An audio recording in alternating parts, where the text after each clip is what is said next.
यहाँ पर एक इंडोर स्टेडियम की मांग थी, वो भी बन गया, वो बनवा दिया। अब कोई भी काम होता है तो उसमें टाइम तो लगता करता ही है ना। अब एक बार सरकार नहीं आती है तो समीक्षा के नाम पर, बजट व्यवस्था के नाम पर कुछ दिन रोक भी देती है। तो हमने तो इस तरह का नहीं था कुछ, हमारे खूब काम, सड़कें भी काफी पास थी, उनको भी रोक दिया लोगों ने, वो किया जो भी जाने पर। आपने तो नेगेटिव बात दिमाग में रखते नहीं, पॉजिटिव रखते कि जो काम करना है वो काम करो। जब मैं पहली बार बना एमएलए तो पंडित जी के तो पिछले एमएलए के 24 लाख रुपए थे। उन्होंने कहा आपके अकाउंट में खत्म नहीं, हमारे अकाउंट में 5 साल हमें खूब मिलेंगे, उनका हिस्सा है, उनका वो अपने करेंगे। तो हम तो कभी नेगेटिविटी रखते नहीं, हम तो कोई अच्छे काम हो, अपने को मौका दिया भगवान ने, इंद्र की गद्दी मिली तो कितना। मैंने मेरे पास में 15 साल हो गए, उनको किसी को नहीं पूछा किस जाति का है, किस समाज का क्या है। मोस्ट वेलकम अपने से जितने को हो सके कि यार आज जहाँ भी जाते हैं आपको बताएं भाई जी आपने ये किया, आपने ये किया, ये सुनने को मिलता है। नहीं यही बताया ना, कानून का जो भय है ना वो बहुत कमजोर है। तो उसके अंदर में अपने को ज्यादा से ज्यादा ऐसे खड़े कानून बनाने चाहिए, ऐसी दुष्ट आत्माएं उन्हें संसार से विदा कर देना चाहिए, फांसी या मृत्युदंड इस तरह का कोई एक कानून व्यवस्था होगा, उनको भी आप विदाई लो। संसार में रहने लायक नहीं है, आप भूत योनि के उन योनियों के लोग हैं तो वही योनियों में जाओ करो। यहाँ पर ये जो सभ्य मानव समाज है उसके लायक आप नहीं हो।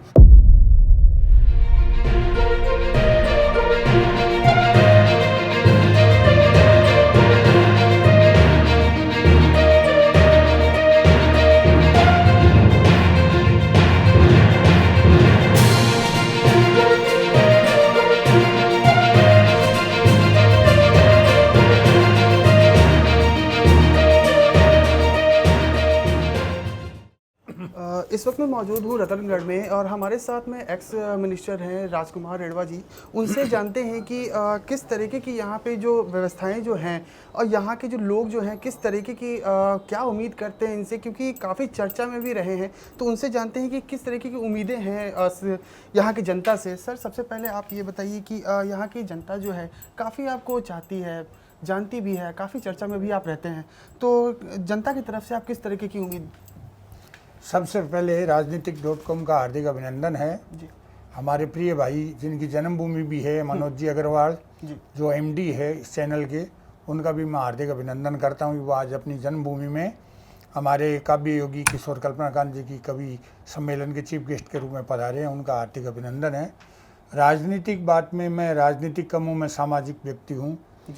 2003 के अंदर में चुनाव था तो काफ़ी लोग रतनगढ़ के आ गए, उन्होंने बोला कि आपको चुनाव लड़ना पड़ेगा। मैंने कहा मैं कभी वार्ड का चुनाव नहीं लड़ा, सरपंच का चुनाव नहीं लड़ा, एमएलए का चुनाव कैसे लड़ सकता हूँ। सुबह 8 बजे से लोगों को आना शुरू हुआ, दूसरे दिन लास्ट तारीख थी, रात को 10 बजे उन्होंने हाँ भरा ले मेरे से, ऐसे ऐसे शब्द बोले। लास्ट में उन्होंने गीता में कृष्ण ने क्या कहा है ये कहा है, तब चलो अब हार जीत दो होती है, जब हजारों लोग ये कह रहे हैं तब लड़ लेते हैं। चुनाव लड़ा, मेरे कहीं दिमाग में नहीं था कि मैं चुनाव जीत जाऊंगा, पर इतना अपार स्नेह मिला कि 5 वर्ष का बच्चा भी बोल रहा था और एक डिप्टी सीएम से एक बीबीसी भी बोल रहे थे उस दिन की, देखो कितना बड़ा चमत्कार हुआ। लोगों का प्रेम मेरे दादाजी के टाइम से ये चल रहा कर रहा है, सामाजिक सेवा का। पिताजी को भी कलकत्ता में सेंस आलम कहते थे, वहाँ होटल थी तो सैकड़े लोग रहना सोना खाना पीना, कोई बीमार है तो दवाई दिलाना, टिकट कटा कर भेजना, वो सोशल फील्ड चल रहा था। वही सोशल फील्ड में होटल थी अपने जयपुर में, महीने में 20-25 दिन मेरा अस्पताल में गुजरता था लोगों को देखने में। तो लोगों के भाव तो थे ही, तो बोले भाई आप जैसा आदमी राजनीति में आई तो बढ़िया रहे, तो सब लोगों ने लग, तो उससे मेरे को एक बड़ा ग्राउंड मिल गया कर गया, एक इतना बड़ा प्लेटफॉर्म मिला। मैं सोच रहा हूँ कि मैं अगर 20,000 करोड़ भी कमा लेता तो शायद इतने काम नहीं करा पाता जितना ये एमएलए का मंत्री का ग्राउंड मिला। पहले एमएलए था तो क्षेत्र के काम करवाए, फिर मंत्री हुआ तो उसके अंदर में क्या है कि कर्मों का फल मिलता है। जब मैं मंत्री एमएलए था तब भी मैंने रिकॉर्ड काम कराया, आपको बताऊं। जब मेरे को पार्टी में बीजेपी में शामिल कराया निर्दलीय से वसुंधरा जी ने, तब उन्होंने सीएम साहब ने कहा कि आपकी कोई मांग है क्या? मेरी कोई मांग नहीं है, मैं बड़ा कर्जदार हूँ क्षेत्र का, क्योंकि निर्दलीय लोगों ने मुझे जिताया तो मैं ऋणी हूँ उनका, तो काम कोई नहीं रुकना चाहिए। उन्होंने बोले कोई भी एमएलए मंत्री अगर आपके काम का मना करे तो मेरे को बोलिएगा, रिकॉर्ड काम कराए साहब। 150 स्कूलों को क्रमान्वित करवाना ढाणी के अंदर में, कितने एक रतनगढ़ जैसे एक शहर में 5-5 माध्यमिक विद्यालय खुल जाना।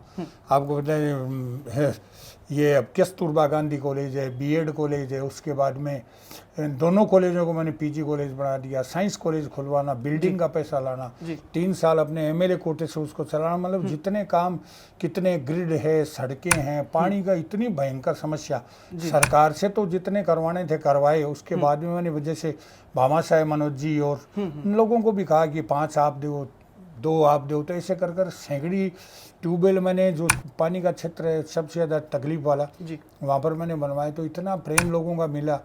जब मंत्री बना तो मेरी याद है कि मेरे फादर 17 वर्ष का था, तब एक्सपायर हो गए। जिस टाइम में हम खड़े थे पिताजी के पास, तो उन्होंने आखिरी टाइम में कहा बेटा पेड़ खूब लगाने हैं। हम तो सोचे ऐसे कलकत्ता जाने के लिए बोल रहे होंगे, 2 मिनट बाद हार्ट अटैक आया। वो मैं खूब चेष्टा की खेत में सब जगह पेड़ लगाने पर, लगाना मुश्किल था क्योंकि फिर जल जाते, कुछ हो जाता। जो ही मंत्री बनाया फॉरेस्ट मिनिस्टर मेरे को, मैं सोचा कि शायद वो इच्छा आज पूरी करने का टाइम आ गया। मैंने वीडियो कॉन्फ्रेंस से अपने जितने भी राजस्थान के अधिकारी उन सबको कहा कि फॉरेस्ट का मतलब फॉरेस्ट, टेबल पर कागजों में नहीं। इतने सारे आपने काम किए यहाँ पे, काफ़ी लोगों के आपको सपोर्ट भी मिले, यहाँ के पब्लिक से भी आपको सपोर्ट मिले। जैसा कि आपने बताया कि यहाँ पे पानी भी प्रॉब्लम थी, रोड के इशू थे। तो अभी जिस तरीके से सरकार जो है आपको टिकट के लिए जो मना कर रही है कि टिकट नहीं दिया जाएगा, तो इस चीज़ को लेकर के आपको क्या कहना है? क्योंकि आप 3 बार यहाँ से आप जीत चुके हैं और चौथी बार में आपको टिकट का जो है वो दोबारा से वो कहा जा रहा है कि अभी यहाँ से आपको नहीं, अगर आपको टिकट मिलता है तो आप जनता के लिए क्या करना चाहेंगे? टिकट का जहाँ तक सवाल है कि मैं 3 बार का सिटिंग एमएलए था जी, और 100-200 वोटों से नहीं जीता हुआ था। मेरा तीसरा जो चुनाव जीता था वो 26,500 वोटों से जीता हुआ था। किस कारण से कटा, क्या कारण था वो तो मुझे पता नहीं। फिर मुझे ऊपर से आदेश मिला कि आप सरदार सर से लड़ो चुनाव। जी। सरदार सर में भंवरलाल जी शर्मा थे, उन्हें मैं काफ़ी रिगार्ड करता था, वो मेरे सीनियर थे, उन्होंने चाचा जी कहता था। उनका भी फ़ोन आया कि मेरा यार आखिरी चुनाव है राजकुमार, तुम चलो मैं आपके सामने नहीं लड़ूंगा। ठीक है, तो ये जो भी हुआ कोई बात नहीं। अब जहाँ तक है पार्टी की तरफ से जो भी रतनगढ़ सरदार सर दोनों जगह का कह रखा है, तो अगर देते हैं तो ठीक है, वरना मेरे अब कोई ज़्यादा वो आकांक्षा नहीं। जितना काम करवाना था परमात्मा ठाकुर जी ने मेरे से जितना भेजा था मैंने खूब करवाया और उसका मुझे फल भी मिला। अभी पिछली साल जब मैं जयपुर से आ रहा था तो वहाँ पर एक टेलीफोन आया मेरे पास कि रेणुआ जी बोल रहे होंगे। हाँ, लोकेशन क्या है आपकी? मैं अभी जयपुर हूँ, 2-3 घंटा बाद में जाऊँगा रतनगढ़। बोला आप 2-3 दिन नहीं जाएंगे? मैं क्यों? बोले 193 देशों का हेड है यूएनओ का, एरिक सोलोहेम, वो आपको सर्वश्रेष्ठ वन मंत्री का खिताब देने आ रहा है। तो हमको 2-3 दिन की 2, 4, 5, 10, 20 दिन रह जाएं, ऐसा अगर कुछ हो रहा है तो परमात्मा है ना, वो कर्मों का फल देता करता है। अब बताइए कितना बड़ा पुरस्कार, वो खुद यूएनओ का हेड आया इन्वायरमेंट का, वो आकर मेरे को देकर गया। उसके बाद में एक ईसी का इतना बड़ा काम इन्वायरमेंट में मैंने किया कि इधर में किरण महेश्वरी जी थी उस टाइम में, उन्होंने बोला कि ये मकराना वाले, राजसमंद वाले आपके ऊपर में वो हेलीकॉप्टर से पुष्प वर्षा करना चाहते हैं। आपने इतना बड़ा काम किया, 70 वर्ष में, 60 वर्ष में नहीं हुआ। जी, माफ़ी चाहूँगा, जैसे कि आप अपने एरिया क्षेत्र में आप घूमते हैं, काफ़ी ऐसे लोग जो होते हैं, सभी के अलग अलग माइंड सेटअप होते हैं, सभी के अलग अलग सोचने तरीका अलग होता है। तो आप जहाँ पे जाते हैं, जिस भी एरिया में जहाँ पे प्रॉब्लम्स होती हैं, तो किस किस तरीके की प्रॉब्लम्स आपको फेस करने पड़ते हैं वहाँ पे? क्योंकि बहुत सारे ऐसे प्रॉब्लम्स जो होते हैं वो काफ़ी सालों से चलते रहते हैं, वो सॉर्ट आउट नहीं होता, लेकिन सरकार की तरफ से ये कहा जाता है कि हाँ जल्द से जल्द इसको सॉर्ट आउट किया जाएगा, लेकिन वो पड़ा का पड़ा ही रह जाता है। तो इस चीज़ को लेकर क्या कहना है? समस्याएं तो जो मूल में 4-5 रहती है, पानी की, बिजली की, सड़क है, चिकित्सा है, शिक्षा है जी। तो इन चीज़ों में मैंने अपने क्षेत्र में कोई कमी नहीं रखी जी। शायद ही कोई प्रॉब्लम बोलकर है कि भी इसमें है जी। अब ठीक है, अध्यापकों की कमी वैसी तो कोई टाइम हो जाती, बाकी इन चीज़ों के अंदर में मैंने पर्याप्त काम, जो भी मांग थी क्षेत्र की वो मैंने पूरी की। एक काम था बाकी, ये रेल लाइन हटाने करने का काम, ये भी ऐतिहासिक काम हुआ था।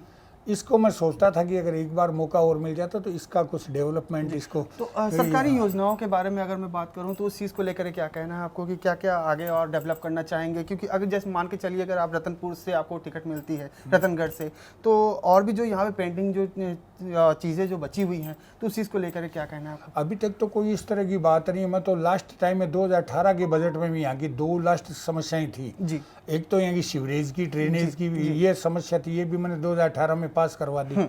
अब बोलने को लोग बोल देते हमने करवाई, मुझे पता है जी। 2 साल लगे थे इसमें, 5-7 बार तो सर्वे करवाया था। आपको पता है कितने एग्रीमेंट बने, कितनी डीपीआर बनी, कितनी संघर्षों से 2 वर्षों के बाद में ये सीवरेज पास हुए, लोग प्रतिनिधि बनते 15 दिन में हमने करा दिया। तो ये सब फालतू बातें तो हमारे पास में है नहीं। यहाँ पर एक इंडोर स्टेडियम की मांग थी, वो भी बन गया, वो भी बनवा दिया। अब कोई भी काम होता है तो उसमें टाइम तो लगता करता ही है ना। अब एक बार सरकार नहीं आती है तो समीक्षा के नाम पर, बजट व्यवस्था के नाम पर कुछ दिन रोक भी देती है। तो हमने तो इस तरह का नहीं था कुछ, हमारे खूब काम, सड़कें भी काफ़ी पास थी, उनको भी रोक दिया लोगों ने, वो किया जो भी जाने पर। आपने तो नेगेटिव बात दिमाग में रखते नहीं, पॉजिटिव रखते हैं कि जो काम करना है वो काम करो। जब मैं पहली बार बना एमएलए तो पंडित जी के तो पिछले एमएलए के 24 लाख रुपए थे। उन्होंने कहा आपके अकाउंट में करता हूँ, नहीं, हमारे अकाउंट में 5 साल हमें खूब मिलेंगे, उनका हिस्सा है, उनका वो अपने करेंगे। तो हम तो कभी नेगेटिविटी रखते नहीं, हम तो कभी अच्छे काम हो, अपने को मौका दिया भगवान ने। ये इंद्र की गद्दी मिली तो कितना, मैंने तो मेरे पास में 15 साल लोग आए, उनको किसी को नहीं पूछा किस जाति का है, किस समाज का है, क्या है। मोस्ट वेलकम अपने से जितनों को हो सके कि, और आज जहाँ भी जाते हैं आपको पता है भाई जी आपने ये किया, आपने ये किया, ये सुनने को मिलता है, खून बढ़ता रहता है। आपसे एक आखिरी सवाल ये है कि जिस तरीके से आए दिन जो महिलाओं के साथ जिस तरीके की दुर्व्यवहार किए जा रहे हैं, छोटे छोटे बच्चे जो हैं काफ़ी प्रॉब्लम्स क्रिएट करते हैं, तो इस चीज़ को लेकर के आपको क्या कहना है? क्योंकि आप खुद भी देख रहे होंगे आजकल टीवी में भी काफ़ी सारे वीडियोज़ वायरल हो रहे हैं, आए दिन मर्डर हो रहे हैं, छोटे छोटे बच्चे पे रेप हो रहे हैं, इस तरीके की घटनाएं हो रही हैं।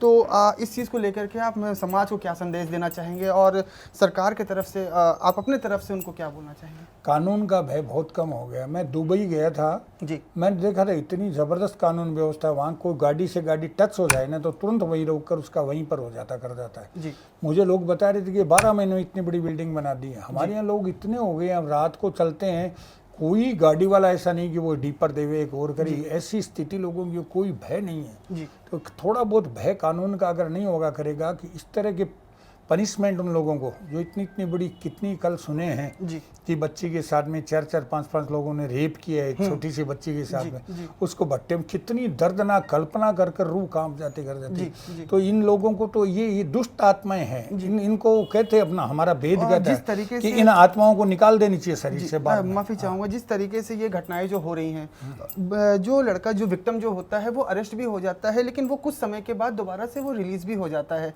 तो ये प्रचलन तो चलता ही चला जा रहा है। इसको कंट्रोल करने के लिए आप क्या कहना चाहेंगे? क्योंकि सरकार काफ़ी चीज़ों के लिए बोलती है कि हाँ इसको कंट्रोल किया जाएगा, लेकिन कंट्रोल वो हो नहीं रहा, आए दिन वो पनपता ही चला जा रहा है। नहीं, यही बताया ना, कानून का जो भय है ना वो बहुत कमज़ोर है। तो उसके अंदर में अपने को ज़्यादा से ज़्यादा ऐसे कड़े कानून बनाने चाहिए कि ऐसी दुष्ट आत्माएं उन्हें संसार से विदा कर देना चाहिए। फांसी या मृत्युदंड इस तरह का कोई एक कानून व्यवस्था होकर उनको भी आप विदाई लो, संसार में रहने लायक नहीं है, आप भूत योनि के उन योनियों के लोग हैं तो वहीं योनियों में जाओ करो।